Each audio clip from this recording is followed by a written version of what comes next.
Puji Tuhan, Shalom, Assalamualaikum warahmatullahi wabarakatuh.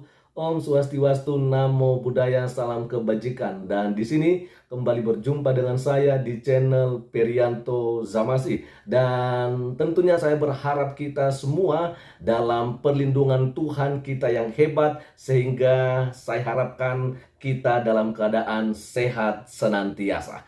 Teman-teman, Bapak, Ibu, Saudara-saudari yang dikasihi oleh Tuhan kita, pada video saya kali ini, saya akan bagikan kepada kita apa yang dialami oleh saudara-saudara kita umat Kristiani di Bogor.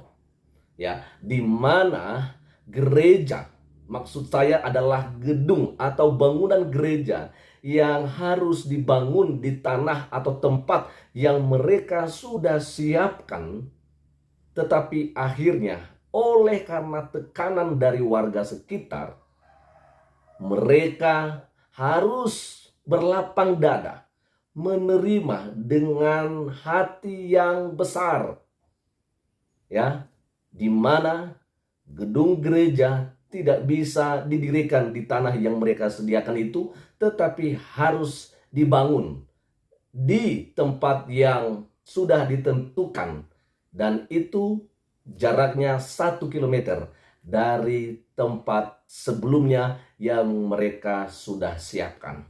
Saya pikir juga ini adalah suatu ketidakadilan yang dialami oleh saudara-saudara kita di Bogor. Memang saat ini mereka sudah mendapatkan, bahkan gereja mereka sudah diresmikan, tetapi tetap saja mereka merasa bahwa apa yang mereka alami saat ini adalah satu bentuk, ya, atau hasil daripada intoleran yang terjadi di tempat mereka.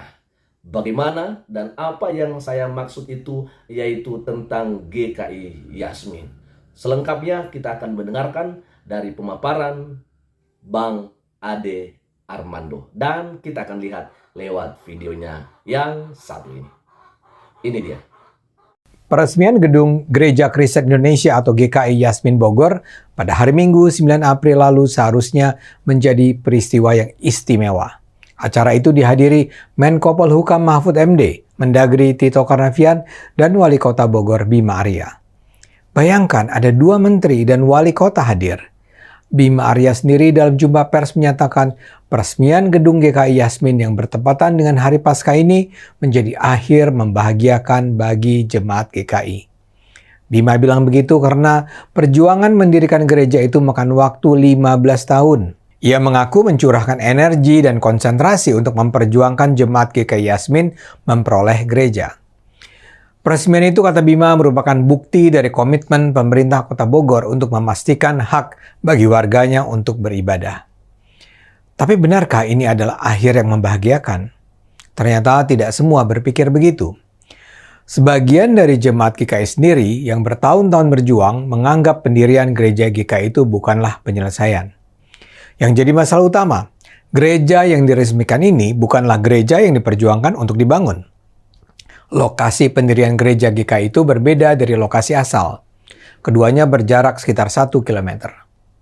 Menurut mereka, penyelesaian dengan cara membangun gereja di lokasi baru menunjukkan pemerintah tunduk pada tekanan kelompok intoleran dan tidak menghormati keputusan pengadilan yang seharusnya berstatus hukum tetap. Kisruh. Selama berbelas tahun, jemaat GKI memang terus memperjuangkan hak mereka. Sebagai bentuk protes, selama ini mereka memilih beribadat dan melakukan perayaan Natal di seberang istana. Menurut Kumparan, sudah lebih dari 200 kali mereka menggelar ibadah di seberang istana sejak Februari 2012. Kini mereka sih mungkin sudah berhenti beribadat di depan istana. Tapi mereka percaya hak mereka untuk beribadat sesuai agama yang mereka yakini tetap terhianati. Apa yang terjadi pada GKI Yasmin memang sangat memedihkan hati kita. Semula pembangunan gereja ini terkesan baik-baik saja. Pada 19 Juli 2006, pemerintah Kota Bogor menerbitkan izin mendirikan bangunan buat GKI Yasmin.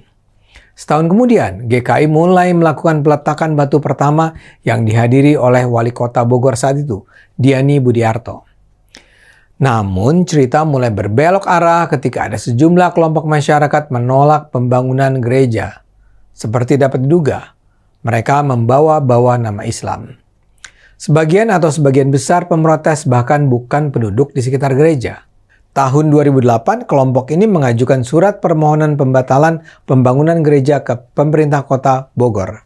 Anehnya, pemerintah daerah Bogor begitu saja tunduk pada permintaan itu. Pemda kemudian mengeluarkan surat pembekuan IMB. Tentu saja jemaat gereja tidak terima. GKI Yasmin menggugat keputusan Pemkot itu ke Pengadilan Tata Usaha Negara PT UN Bandung. PT UN membenarkan gugatan itu dan menyatakan pembekuan IMB tidak sah. Giliran Pemkot Bogor yang meradang. Mereka kemudian mengajukan banding, kasasi, hingga peninjauan kembali ke Mahkamah Agung. Ternyata permohonan Pemkot ditolak Mahkamah Agung. Mahkamah Agung menetapkan IMB tersebut adalah sah. Gereja boleh dibangun. Tapi apa yang terjadi di pengadilan tidak sejalan dengan apa yang berlangsung di lapangan. Kelompok-kelompok anti gereja terus melancarkan aksi dan menghalangi pembangunan. Berbagai tuduhan dilancarkan untuk menghalangi pembangunan gereja. Forum Komunikasi Muslim atau FORKAMI bahkan menuduh terjadi pemalsuan data dan tanda tangan persetujuan warga yang disebut dilakukan panitia gereja. Menurut peraturan bersama Menteri Dalam Negeri dan Menteri Agama tahun 2006, memang dinyatakan bahwa untuk membangun gereja diperlukan sedikitnya persetujuan yang ditandatangani dengan 60 tanda tangan warga setempat. GKI Yasmin sudah memperoleh 60 tanda tangan yang dibutuhkan. Tapi FORKAMI menuduh itu sebagian besar adalah tanda tangan palsu. Atas dasar tuduhan tanda tangan palsu itulah Pemkot Bogor berkeras mencabut IMB gereja. Hanya saja tuduhan FORKAMI itu tidak diterima oleh Mahkamah Agung. Mahkamah Agung tetap menilai pemberian izin IMB itu sah. Ya, kita sudah dengarkan teman-teman ya. Sekarang memang mereka sudah mempunyai gedung gereja yang resmi. Tetapi tetap saja apa yang mereka alami adalah satu hal yang seharusnya tidak perlu mereka alami. Karena mereka sudah siapkan tanah untuk di sana dibangun gereja. Tetapi hanya oleh karena orang-orang yang berpikiran dangkal, yang intoleran, akhirnya tanah yang mereka sudah sediakan tidak dipakai atau tidak digunakan untuk mendirikan bangunan gedung gereja mereka. Inilah yang saya sampaikan teman-teman. Sekalipun juga ya ada umat Kristiani dan mereka ingin mendirikan bangunan gereja. Mereka sudah ada 90 orang sesuai dengan persyaratan dari SKB 2 Menteri. Tetapi kalau warga sekitar tidak mendukung untuk mendirikan bangunan gedung gereja mereka, ya, maka tetap saja di situ juga tidak akan pernah bisa dibangun yang namanya gedung gereja. Karena kenapa? Sekali lagi, ini karena adanya intoleran. Dan ini adalah pikiran-pikiran daripada saudara-saudara kita yang dangkal. Ya, pemahamannya begitu sempit. Akhirnya, apa yang dialami oleh saudara kita, jemaat GKI Yasmin, harus merelakan ya tanah itu tidak dipergunakan, tetapi gereja justru dibangun di tempat yang lain yang jaraknya 1 kilometer dari tempat yang mereka sudah siapkan sebelumnya. Sekalipun begitu, kita tetap ya bersyukur atas hal ini. Ya, pemerintah Kota Bogor bisa memberikan yang terbaik untuk saudara-saudara kita jemaat GKI Yasmin di sana. Mari kita akan melihat sampai selesai apa yang disampaikan oleh Bang Ade Armando. Masalah jadi berlarut-larut karena Pemkot Bogor tidak mau menjalankan keputusan MA. Pembangunan gereja pun terbengkalai. Simpati dari masyarakat sipil sebenarnya sudah berdatangan. Tapi itu tak pernah meluluhkan hati Pemkot Bogor, apalagi kaum intoleran. Ombudsman RI juga mengeluarkan rekomendasi agar wali kota membatalkan surat pencabutan IMB. Tapi itu juga tak berdampak. Bima Arya yang menjadi wali kota Bogor pada 2014 semula berjanji akan menjadikan konflik GKI Yasmin sebagai prioritas pertama dalam kebijakannya. Namun ternyata sang wali kota tak bisa leluasa bergerak. Dia terus mengalami tekanan dari berbagai penjuru. Dalam kondisi tertekan itulah ia melahirkan solusi jalan tengah. Bima percaya hak umat Kristen untuk beribadah harus dihormati, tapi juga ia tak ingin berhadapan langsung dengan kaum intoleran garis keras. Bima mengatakan setidaknya ada 30 pertemuan resmi dan 100 pertemuan informal yang digelar untuk mencari jalan keluar terbaik. Pada akhirnya ia memutuskan untuk merelokasi gereja.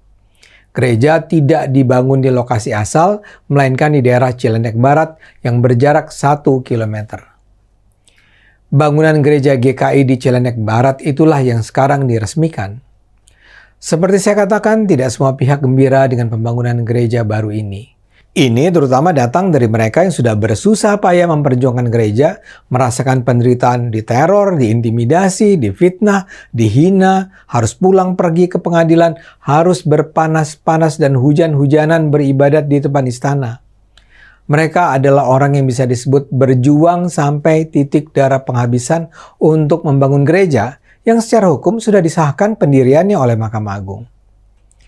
Pengesahan diberikan bukan hanya oleh pengadilan negeri, bukan hanya oleh pengadilan tinggi, tapi sudah sampai Mahkamah Agung. Mereka sudah lelah secara fisik dan mental. Mereka bahkan mungkin mengeluarkan dana tidak sedikit untuk menegakkan hak-hak yang dicabut begitu saja oleh kelompok-kelompok berpikiran sempit. Mereka sudah bekerja keras menjalani proses hukum secara benar. Mereka berusaha menjadi warga negara yang taat hukum. Dan yang mereka tuntut cuma satu, beribadah di gereja yang sebenarnya memang seharusnya bisa dibangun. Jadi kalau sekarang mereka bilang bahwa mereka tidak bahagia, di hari yang menurut wali kota Bogor adalah hari yang membahagiakan umat Kristen, saya sangat bisa memahami kekecewaan mereka. BBC Indonesia memberitakan mantan juru bicara GKI Yasmin, Bona Sigalingging, menganggap negara seharusnya menegakkan hukum dan konstitusi tanpa kecuali. Bona menganggap peresmian gereja Yasmin di Ciledug itu sebagai contoh kegagalan negara dalam melaksanakan Pancasila dan UUD 45 secara murni dan konsekuen. Sebagian dari jemaat gereja bahkan tidak mau beribadat di gereja baru itu. Mereka memilih beribadah secara daring via YouTube dan di rumah jemaat. Apa yang terjadi ini sungguh memprihatinkan. Saya setuju dengan apa yang dikatakan Wakil Ketua Setara Institut Bonar Tigor Naipospos. Bonar menganggap bentuk penyelesaian oleh wali kota Bogor ini bisa berimplikasi negatif ke depan. Ia khawatir kasus-kasus pelanggaran kebebasan beragama ke depan akan terus terjadi, mengingat dalam kasus GKI Yasmin, putusan hukum diabaikan begitu saja untuk memuaskan kelompok mayoritas. Namun di sisi lain saya juga bisa memahami sikap Bima Arya. Dia barangkali menganggap konflik ini hanya bisa berakhir dengan kompromi. Buat dia yang penting umat Kristen bisa beribadat, terlepas dari di gereja yang mana. Pada akhirnya kita harus sadar, inilah harga yang harus dibayar bila kita terus membiarkan kelompok-kelompok preman berjubah merajalela. Mereka sama sekali tak menggunakan akal pikiran yang lurus. Mereka percaya bahwa perbedaan dan keragaman adalah sesuatu yang tak sejalan dengan ajaran Islam. Karena itu jangan pernah biarkan kelompok-kelompok radikal semacam ini tumbuh. Selama mereka masih beroperasi, keutuhan bangsa ini terancam. Ya, dan itu saja teman-teman pemaparan yang disampaikan oleh Bang Ade Armando di sini.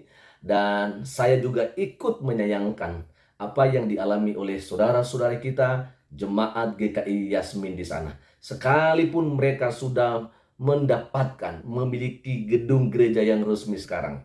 Tapi kalau kita melihat bagaimana tanah yang mereka sudah siapkan untuk membangun gedung gereja, tetapi pada akhirnya tanah itu tidak dipergunakan, tetapi justru berpindah ke tempat yang lain.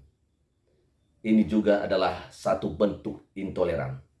Kita melihat pemerintah ya tertekan dengan seruan masyarakat, seruan warga sekitar. Sepertinya mereka takut. Ini yang kita sangat sayangkan. Bukankah Pak Jokowi pernah mengatakan bahwa kepala daerah harus berani dan harus tegas dalam hal ini? Ya, kita ya jangan takut dengan mereka-mereka yang mempunyai hati yang busuk kepada sesamanya.